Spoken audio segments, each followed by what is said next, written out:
और मैं डॉक्टर प्रिया। देखिए आज हम इस वीडियो में नी पेन ऑस्टियोआर्थराइटिस के बारे में जानेंगे और उसकी एक्सरसाइजेस, हमें क्या क्या एक्सरसाइज करनी चाहिए उसके बारे में भी देखेंगे। लेकिन इससे पहले भी हमने एक नी पेन का वीडियो बनाया है, लेकिन उसमें हमने ऑस्टियोआर्थराइटिस में हमें की स्टार्टिंग एक्सरसाइजेस बताई थी कि हमें एक्सरसाइजेस किस वे में, किस सीक्वेंस में करनी है। क्योंकि इस वीडियो में हम इसके आगे की एक्सरसाइज देखेंगे कि उसके बाद हमें कौन सी एक्सरसाइजेस करनी चाहिए। जब हमारा थोड़ा नी का मूवमेंट हल्का हल्का स्टार्ट हुआ है, उसके बाद में हमको थोड़ी सी एडवांस एक्सरसाइजेस करनी होती है, तो लास्ट तक बने रहिए। देखिए ऑस्टियोआर्थराइटिस, जैसा कि मैंने पहले भी बताया था कि एक ये डिजेनरेटिव डिजीज है, तो ये एक एज के बाद जॉइंट्स का डिजेनरेशन होना इट्स नॉर्मल। लेकिन ये कुछ यंग एज में भी बहुत लोगों को देखने में आता है कि यंग एज में भी आफ्टर 30 के बाद लोगों को नी पेन हो रहा है, उनका भी वही टेयर एंड वियर, हमारा जो डिस्ट्रक्शन हो रहा है जॉइंट्स का। देखिए वो इनका इसका इसका मेन रीजन जो है वो है over use of the joints. यदि आप बहुत ज्यादा साइकिलिंग कर रहे हैं, बहुत ज्यादा रनिंग कर रहे हैं, जितना आपको मतलब अपने लेवल से एक्स्ट्रा जो कर रहे हैं, उसके बाद आपका जॉइंट्स का वेयर एंड टेयर होना स्टार्ट हो जाता है। तो ये एक अलग टाइप में, ये भी एक ऑस्टियोआर्थराइटिस, इसको बोलते हैं सेकेंडरी ऑस्टियोआर्थराइटिस, जो कि सेकेंडरी दूसरे अपने वेव से स्टार्ट होता है। फर्स्ट तो हमारा नॉर्मल जो डिजेनरेशन है वो हुआ, सेकंड में जो हमारे यंग एज में यदि वो हो रहा है तो वो है सेकेंडरी ऑस्टियोआर्थराइटिस। तो ये एक्सरसाइजेस जो मैं इस वीडियो में बताने वाली हूँ, तो आइए एक्सरसाइज स्टार्ट करते हैं। यदि आपका डिजेनरेशन हुआ है जॉइंट्स का, ऑस्टियोआर्थराइटिस डिजेनरेशन से है, या फिर आपका सेकेंडरी हो गया है, आपका टेयर एंड वियर हुआ है ओवर यूज से, तो लेकिन इसमें सेम एक्सरसाइजेस हम करेंगे, फॉलो करेंगे। लेकिन मेनली इसमें क्या होता है, हमारा मीडियल साइड में पेन पेशेंट को बहुत ज्यादा होता है। तो मीडियल साइड में पेन होने का रीजन ये होता है कि उसका जो जॉइंट स्पेस है, वो जो उसको हमारा मेनिस्कस रहता है बीच में, कार्टिलेज का जो वर्क करता है, वो कार्टिलेज घिस जाता है पूरी तरीके से, तो वो ओवर यूज की वजह से या डिजेनरेशन की वजह से। तो जब वो आपस में फिर हड्डी हमारी इस तरीके से आपस में जब टकराएगी, क्योंकि हमारा कार्टिलेज रिड्यूस हुआ है, क्योंकि मीडियल साइड का जो हमारा फीमर, ये हमारी जो ऊपर थाई की हड्डी होती है फीमर, उसका हेड जो रहता है साइड से, ये वाला इसको एपिकॉर्डाइल बोलते हैं, तो वो हमारा ब्रॉड होता है लेफ्ट साइड की तुलना में। जो हमारा लेटरल साइड रहता है उसकी तुलना में हमारा ये वाला बड़ा रहता है, तो वो जल्दी उसका स्पेस रिड्यूस होता है। तो मीडियल साइड स्पेस रिड्यूस इसलिए होता है, इसलिए मेनली मीडियल साइड में हमारा पेन ज्यादा रहता है। तो हम एक्सरसाइज स्टार्ट करते हैं। फर्स्ट एक्सरसाइज मैंने उसमें आपको फर्स्ट वाले वीडियो में बताया था कि हमको पहले 90 डिग्री एंगल पे हमको लेके और उसको वो करना है, उसका मूवमेंट एक बार स्टार्ट करना है। तो वो सब हमारा हुआ है। हम सेकंड में डायरेक्टली हम सेकंड वाली एक्सरसाइज से स्टार्ट करेंगे। इसमें मेनली ये वाला, ये पोर्शन उसमें हमको प्रेस करना था, लेकिन इसमें हमको प्रेस नहीं करना है। इसमें हमको इस तरीके से, आप लेट के करिएगा, लेट के करने से ज्यादा कंफर्टेबल रहेगा। इस तरीके से हमने अपने लेग को लिया, इसके ऊपर हमारा ये थाई इसके ऊपर आएगा, थाई इसके ऊपर आने के बाद हमको लेग को, थाई का प्रेशर बिल्कुल भी उसमें नहीं लेना है, कुछ नहीं करना है, सिर्फ हमको लेग को इस तरीके से लिफ्ट करना है। लेग को लिफ्ट करना है और अपना एंकल को अपने अंदर की तरफ खींचना है। फिर धीरे बस, इसमें नी को प्रेस नहीं करना है, उसमें हमने नी को हल्का सा प्रेस करते हुए ऊपर उठाया था, इस तरीके से उठाना है, फिर छोड़ना है। तो इस तरीके से इसमें ये करना है, जिससे हमारी नी की स्ट्रेंथनिंग गेन हो, क्योंकि फिर हमको मूवमेंट जब हमारा थोड़ा थोड़ा खुलने लगेगा, तो हमें स्ट्रेंथनिंग गेन करने के लिए ये हुई हमारी फर्स्ट एक्सरसाइज। तो ये हुई हमारी फर्स्ट एक्सरसाइज। सेकंड एक्सरसाइज में हम लोग इस तरीके से, वही जो आइसोमेट्रिक एक्सरसाइज होती है, तो इस तरीके से आइसोमेट्रिक एक्सरसाइज करना है। बस इसमें ध्यान रखना है कि हमारा एंकल ऊपर नहीं आएगा, वो नीचे ही लगेगा। बस सिर्फ हमको नी प्रेस करना है।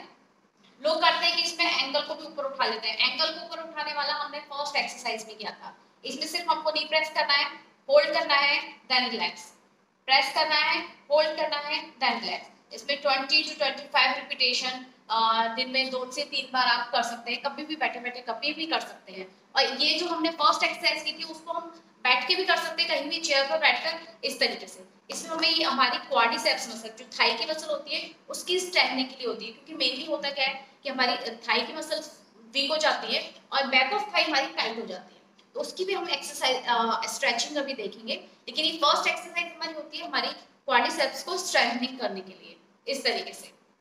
आप बैठकर भी कर सकते हैं, चेयर पर बैठकर, या फिर लेटकर आप पिलो के सपोर्ट लेके उससे भी कर सकते हैं। सो फर्स्ट हमारी हुई ये, सेकंड हुई हमारी पिलो प्रेस।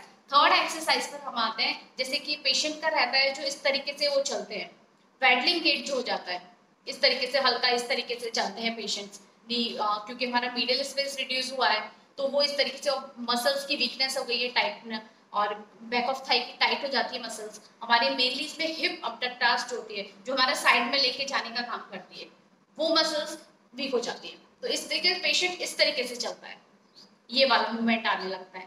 तो उस मूवमेंट को करेक्ट करने के लिए हम अपनी मसल्स को पहले स्ट्रॉन्ग करेंगे। जब हमारी हिप मसल्स स्ट्रॉन्ग होंगी तो बैलेंस बनाएंगे, क्योंकि मसल्स का इम्बैलेंस होता है, कोई मसल आपकी टाइट हो रही है, कोई आपकी एकदम लूज हो गई है, उसमें वीकनेस आ गई है, क्योंकि हमारा बैलेंस इसलिए इम्बैलेंस होते हैं। तो मसल्स का इम्बैलेंस हमको पहले प्रॉपर करना है, जो हमारा पैडलिंग गेट जिसको बोलते हैं, इस तरीके से चलना। तो उसके लिए हिप एब्डक्टर्स के लिए मैं एक्सरसाइज बताती हूँ, किस तरीके से हमको अपनी मसल्स को स्ट्रॉन्ग करना है, हिप एब्डक्टर्स को स्ट्रॉन्ग करना है। उसमें आप इस तरीके से सीधा लेट जाएंगे।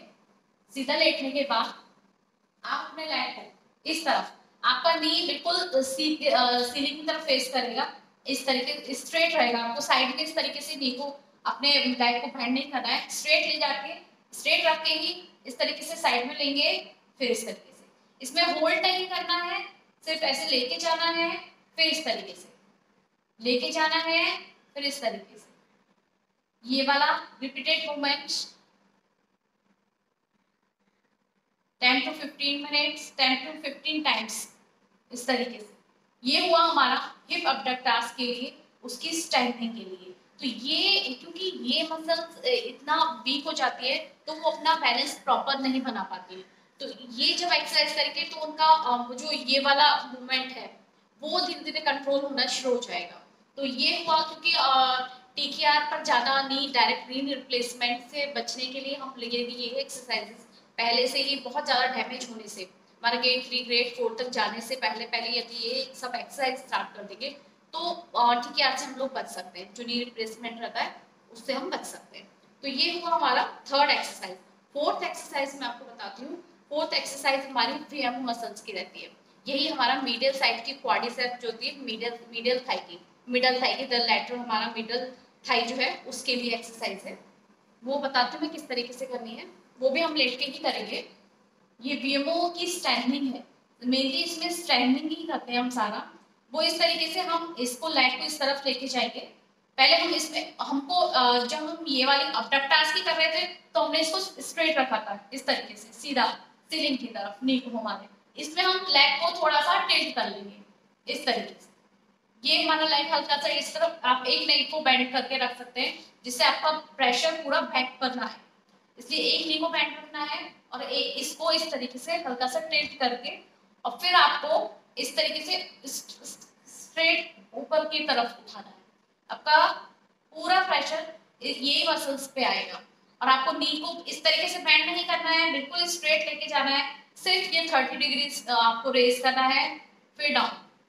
पेशेंट जितना उठा सकता है, जितनी देर उठा सकता है, स्टार्टिंग में थोड़ा प्रॉब्लम होगा, लेकिन बहुत जितनी देर आप 3 सेकेंड भी उठा सकते हैं तो ठीक है, 1 2 3 डाउन, 1 2 3 डाउन, लेकिन बैक इसमें इस दिशा में रहेगा, इस तरफ आपका टिल्टेड रहेगा और स्ट्रेट उठाना है इस तरीके से, और 30 डिग्री से ज्यादा ऊपर रेज नहीं करना है। तो ये हमारी वीएमओ की स्ट्रेंथनिंग हुई, मेनली डॉक्टर्स लिखते हैं वीएमओ स्ट्रेंथनिंग, तो ये है वीएमओ स्ट्रेंथनिंग एक्सरसाइज। क्वाड्रिसेप्स का हुआ, ये वीएमओ स्पेशली वीएमओ हुआ हमारा। उसके बाद हमारा आता है जो हमारी काफ मसल जो होती है, मेनली काफ मसल में बहुत ज्यादा टाइटनेस आ जाती है, तो काफ मसल और हमारा बैक ऑफ थाई, ये हैमस्ट्रिंग मसल होती है, इसकी भी टाइटनेस हो जाती है। तो इसकी टाइटनेस को दूर करने के लिए एक्सरसाइज में आपको बताती हूँ किस तरीके से करना है।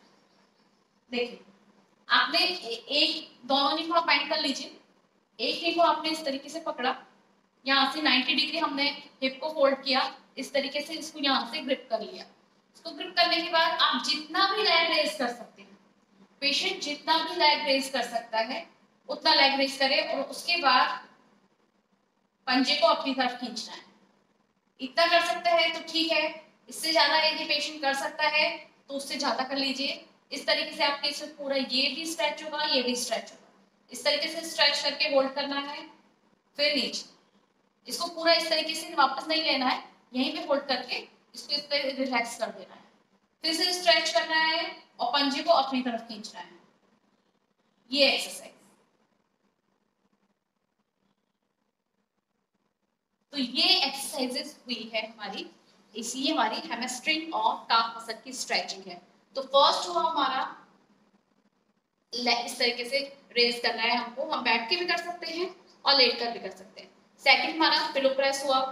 थर्ड एक्सरसाइज हमारा हुआ नी को हमको नी हमारा सीलिंग की तरफ फेस करेगा और स्ट्रेट हमको साइड में लेके जाना है, और ये हमारा हिप अबडक्टर्स के लिए, ठीक है।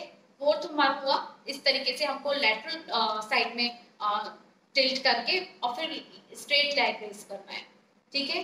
फोर्थ और फिफ्थ एक्सरसाइज हमारा स्ट्रेचिंग। तो ये 5 एक्सरसाइजेस आप कीजिए। आपका जितना भी पेन है आपके घर में, आपके मदर फादर जो भी हैं, तो उनको एक्सरसाइजेस करवाइए प्रॉपरली।